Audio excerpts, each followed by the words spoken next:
మూడు పదాలు ఎన్టీఆర్.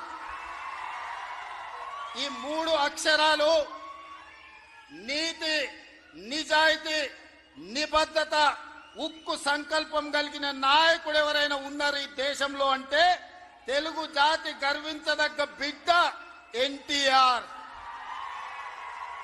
డాక్టర్ బాబాసాహెబ్ అంబేద్కర్, శ్రీమతి ఇందిరా గాంధీ, అన్న ఎన్టీఆర్ ఈ భారతదేశ జాతి రత్నాలు. ఈ జాతి రత్నాలు ఈ దేశం ఉన్నంత కాలం, మానవుల మనుగడ ఉన్నంత కాలం వారి కీర్తి ప్రతిష్టలు, వారి నిర్ణయాలను మనం స్మరించుకోవాల్సిన బాధ్యత ఈ రోజు మన అందరి మీద ఉన్నది. మిత్రులారా, ఈనాడు ఈ కార్యక్రమం తీసుకుంటున్నప్పుడు చాలా మంది చాలా రకాలుగా మాట్లాడుతున్నారు. కాంగ్రెస్ పార్టీ ముఖ్యమంత్రి, పిసిసి అధ్యక్షుడు ఎన్టీఆర్ గారి విగ్రహాన్ని ఏ విధంగా ఆవిష్కరిస్తారు, లేదా ఎన్టీఆర్ గారిది ఆంధ్రప్రదేశ్ హైదరాబాద్ నగరం నడిపొడ్డున ఎన్టీఆర్ విగ్రహాన్ని పెడతారా అని కొంతమంది మాట్లాడుతున్నారు. ఈ రోజు నేను స్పష్టంగా ఒక మాట చెప్పదలుచుకున్నా.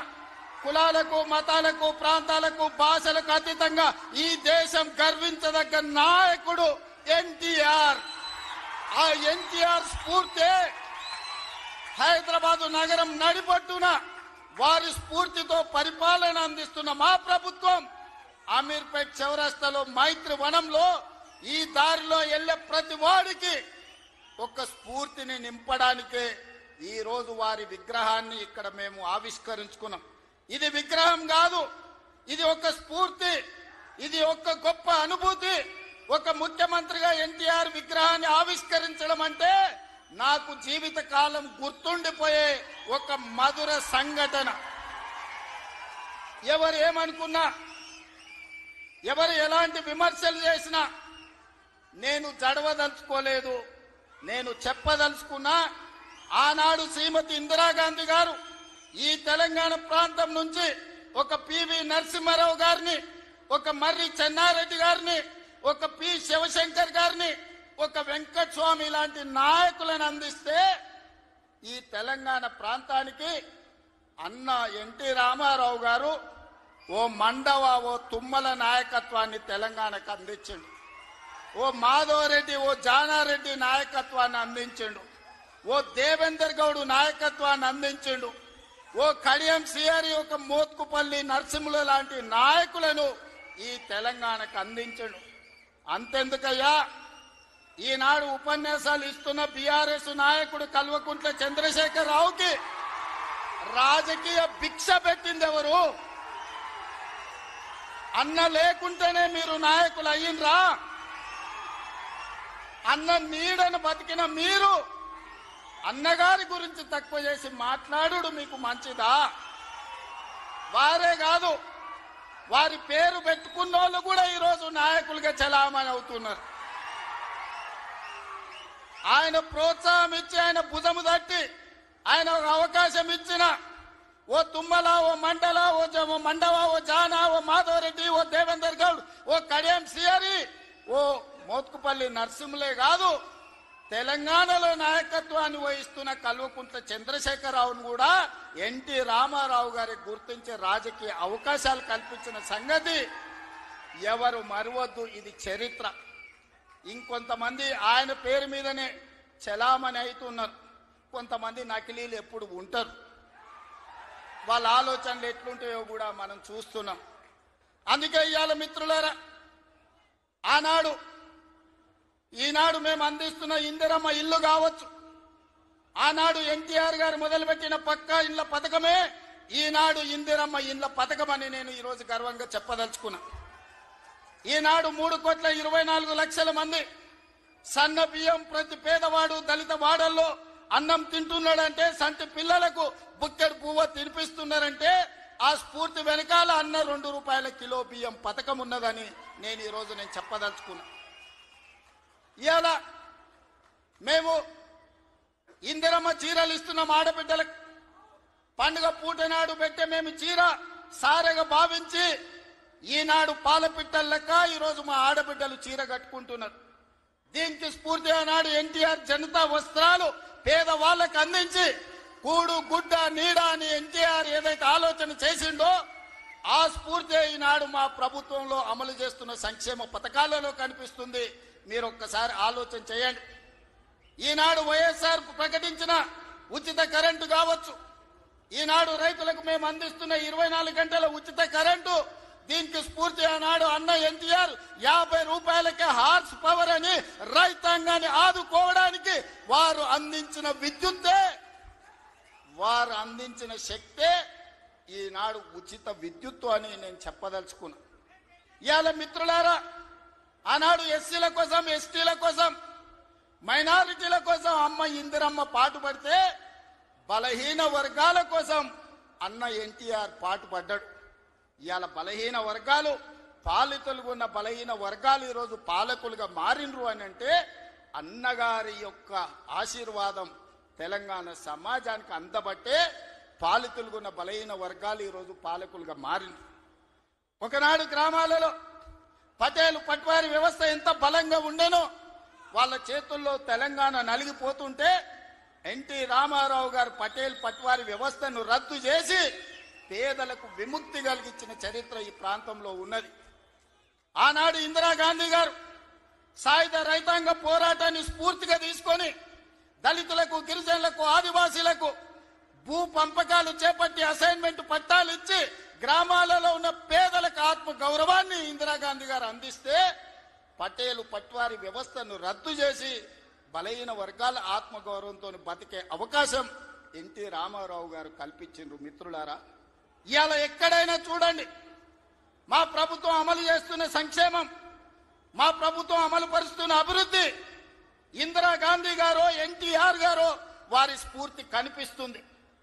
ఈరోజు ఇందిరమ్మ ఆశీర్వాదం, అన్న ఎన్టీఆర్ స్ఫూర్తి ఈరోజు మా ప్రజా పాలనలో కనిపిస్తుంది, మా ప్రభుత్వంలో కనిపిస్తుంది, మా నిర్ణయాలలో కనిపిస్తుంది. అందుకే ఇందిరమ్మ మాకు ఎంత ముఖ్యమో ఎన్టీఆర్ కూడా అంతే ముఖ్యం.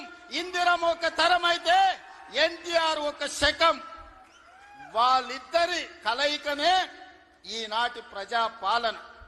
ఈ ప్రజాపాలన ప్రజలకు అందుబాటులో ఉంది అనంటే ఒక ఇందిరమ్మ స్ఫూర్తి, ఒక ఎన్టీఆర్ యొక్క ఆలోచన విధానం ఈనాడు మేము అమలు చేస్తున్నాం. మిత్రులారా, ఇవాళ మా నిర్ణయాలు మీరు చూసిండ్రు.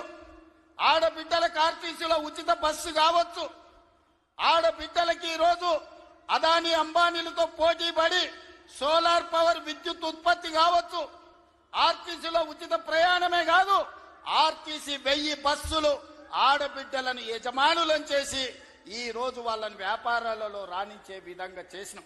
ఆనాడు అన్న ఆడబిడ్డలకు ఏ విధంగా ఆస్తిలో హక్కిచ్చిండో ఈనాడు 1 కోటి మంది ఆడబిడ్డల్ని కోటీశ్వరులను చెయ్యాలన్న లక్ష్యంతో మా ప్రజాపాలన పనిచేస్తుంది. మా సీతక్క, మా బట్టి విక్రమార్క గారు దీన్ని అమలు చేస్తున్నారు.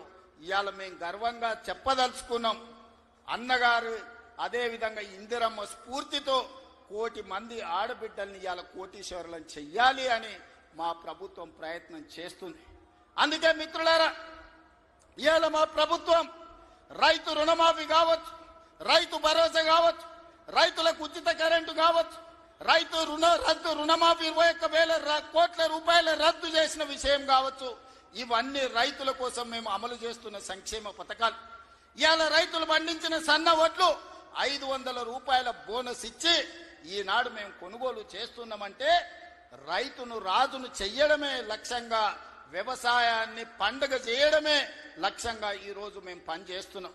ఇవాళ మహిళలందరికీ అవకాశం ఇవ్వాలి అని స్థానిక సంస్థల్లో ఆనాడు మహిళలకు రిజర్వేషన్లు ఉండాలని రాజీవ్ గాంధీ గారు నిర్ణయం తీసుకుంటే ఆ నిర్ణయాన్ని అమలు చేసిన గొప్ప నాయకుడు ఎన్టీఆర్. ఈ రోజు స్థానిక సంస్థల్లో ఆడబిడ్డలకు 50% అవకాశాలు ఆనాడు రాజీవ్ గాంధీ నిర్ణయం తీసుకుంటే ఎన్టీఆర్ అమలు చేస్తే ఈ రోజు ఆడబిడ్డలకు స్థానిక సంస్థల్లో ఈ రోజు రిజర్వేషన్లు వచ్చినాయి. ఆ స్ఫూర్తితో ఈనాడు శాసనసభలో, లోక్సభలో మహిళలకు రిజర్వేషన్లు ఉండాలి, 33% ఇవ్వాలి అని ఈ వేదిక మీద ఉన్న మేమందరం కట్టుబడి ఉన్నాం. రాబోయే ఎన్నికలు 33% రిజర్వేషన్లు ఈ రోజు మహిళలకు ఇచ్చే విధంగా మేము ముందుకు వెళ్తామని నేను తెలియజేస్తున్నాను. మిత్రులారా, ఆనాడు యువకులు 25-26 ఏళ్ల యూనివర్సిటీలో చదువుకున్న పిల్లలకు, మారుమూల ప్రాంతాలలో ఉన్న పేదలకు ఏ విధంగా అయితే ఎన్టీఆర్ గారు టికెట్లు ఇచ్చి గెలిపించిండో, ఈనాడు మా ప్రభుత్వంలో కూడా ఒక మందుల సామెల్, ఒక ఎడమ బొచ్చు లాంటి వాళ్ళు, అత్యంత నిరుపేదలు, ఇందిరమ్మ ఇండ్లలో ఉండే పేదలు రూపాయి లేకపోయినా టికెట్లు ఇచ్చి ఇవాళ ఎమ్మెల్యేలను చేసినాం. ఒక యువమిత్రుడు, క్రీడాకారుడు, బాలయ్య గారి బ్యాచ్మెట్ నిజాం కాలేజీలో క్రీడాకారుణ్ణి ఇవాళ మంత్రిని చేసిన మహమ్మద్ అజారుద్దీన్ గారిని, ఈ రోజు వాకిటి శ్రీహరి కావచ్చు, యువమిత్రుడు పొన్నం ప్రభాకర్, విద్యార్థి రాజకీయాల నుంచి వచ్చిన మిత్రుడు, ఈ రోజు మంత్రివర్గంలో సహచరుడు. అంటే ఇవన్నీ కూడా యువత కోసం. ఈ రోజు రాష్ట్రంలో మొదటి సంవత్సరంలోనే 67,000 ప్రభుత్వ ఉద్యోగ నియామకాలు చేపట్టి ఈ రోజు యువకులకు ఉద్యోగ ఉపాధి అవకాశాలు కల్పించినాం. మహిళలకు 60,000 కోట్ల రూపాయల బ్యాంకు లింకేజ్ అప్పులు ఇప్పించినాం. ఈ రోజు మహిళలు వ్యాపారం చేసుకుంటూ, యువకులు ఉద్యోగాలకు పోటీ పడుతుండ్రు, రైతులు వ్యవసాయంలో లాభసాటిగా ఈ రోజు ముందుకు సాగుతున్నారు. ఇవన్నీ మీ ఆశీర్వాదంతో మీరండగా నిలబడి ఆనాడు 2023 డిసెంబర్ 7 నాడు ప్రజాపాలనను మీ ఆశీర్వాదంతో అధికారం చేపట్టి ఉప ఎన్నికలు జరిగితే కంటోన్మెంట్ అయినా జూబ్లీ హిల్స్ అయినా మీరందరూ అండగా నిలబడి గెలిపించబట్టే ఈనాడు ప్రజాపాలన ముందుకు సాగుతుంది. భవిష్యత్తులో మీరు ఇదే విధంగా అండగా ఉండాలి. ఈ సందర్భంగా చివరగా ఒక్క మాట చెప్పదలుచుకున్నా. 94 నుంచి 2004 వరకు 10 సంవత్సరాలు తెలుగుదేశం పార్టీ అధికారంలో ఉంది. 2004 నుంచి 2014 వరకు 10 సంవత్సరాలు కాంగ్రెస్ పార్టీ అధికారంలో ఉంది. 2014 నుంచి 2024 వరకు బీఆర్ఎస్ అధికారంలో ఉంది. ఇవాళ నేను చెప్తున్నా, మీ ఉత్సాహం, మీ ఊపు చూసిన తర్వాత 2024 నుంచి 2034 వరకు మాదే అధికారం. సంక్షేమాన్ని, అభివృద్ధిని అంతర్జాతీయ స్థాయికి తీసుకెళ్లే బాధ్యత మేము తీసుకుంటాం. ఎన్నో అభివృద్ధి పనులు జరుగుతున్నాయి, మీరు అండగా నిలబడండి. హైదరాబాదు నగరాన్ని అంతర్జాతీయ స్థాయిలో అభివృద్ధి చేయడానికి మేము ప్రయత్నం చేస్తున్నాం. ఆనాడు మీ రోజున ఫైనాన్షియల్ డిస్ట్రిక్ట్ కావచ్చు, హైటెక్ సిటీ కావచ్చు, వీటన్నిటినీ చంద్రబాబు నాయుడు గారు ప్రణాళికబద్ధంగా ముందుకు తీసుకెళ్లారు. ఇవాళ మా ప్రభుత్వం 30,000 ఎకరాలలో ఎయిర్పోర్ట్ కి కూతవేటు దూరంలో భారత్ ఫ్యూచర్ సిటీని నిర్మిస్తున్నాం. ప్రపంచాన్ని అక్కడికి తీసుకొస్తాం. ఈనాడు మన యువత ప్రపంచ దేశాలలో దిగ్గజ కంపెనీలకు పనిచేస్తున్నారు. సత్య నాదెళ్ల కావచ్చు, శంతను నారాయణ్ కావచ్చు, అజయ్ బంగా కావచ్చు, ప్రేమ్జీ వాత్సవ్ కావచ్చు, వీళ్ళంతా హైదరాబాద్ బాయ్స్. హైదరాబాద్ పబ్లిక్ స్కూల్లో చదువుకున్న వాళ్ళు ప్రపంచ పెద్ద పెద్ద దిగ్గజ కంపెనీలకు సీఈఓలు. ఇవాళ మనం ఎక్కడికో వెళ్ళి ఆ కంపెనీలలో పనిచేయడం కాదు, ఆ కంపెనీలను ఇక్కడికి తెస్తాం, భారత్ ఫ్యూచర్ సిటీలో పెట్టిస్తాం. ఈ కంపెనీలను పెట్టడమే కాదు, అలాంటి కంపెనీలకు తెలంగాణ యువతను యజమానులను చేసే బాధ్యత ఈ ప్రభుత్వం తీసుకుంటుంది. నూతన విధానంతో ప్రోత్సాహకాలు ఇస్తుంది, యువతకు ఉద్యోగ ఉపాధి అవకాశాలు కల్పిస్తుంది. మన నగర అభివృద్ధి కోసం మీరందరూ సహకరించాలి, మీరందరూ అండగా నిలబడాలి.